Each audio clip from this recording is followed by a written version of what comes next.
Devant les enquêteurs, le tipeur aurait partiellement avoué les faits tout en les minimisant. Vendredi dernier, dans l'après-midi, une petite fille de 2 ans est retrouvée en arrêt cardio-respiratoire chez elle, à la ravine des Cafres. Elle décédera plus tard. Les éléments médicaux vont mettre en évidence l'intervention d'un tiers. Placés en garde à vue au commissariat de Saint-Pierre, la maman et le beau-père vont avouer avoir tardé à appeler les secours. Selon l'avocat de la maman âgée de 24 ans, celle-ci n'aurait pas été présente au moment des faits, d'où l'incompréhension sur sa détention.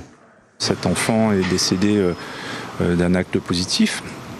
Maintenant, aujourd'hui, je trouve que cette solution de placement en détention de ma cliente est une violation à la présomption d'innocence parce que tous les éléments dans ce dossier montrent qu'elle n'est pas l'auteur de l'acte positif qui a conduit malheureusement à ce drame, et ça c'est important, mais c'est un message qui est envoyé où on ne fait pas de distinction justement entre un auteur et entre quelqu'un qui est à un moment paniqué et qui n'a pas su appeler peut-être assez tôt les secours. Par le passé, la famille avait déjà fait l'objet d'un suivi en assistance éducative.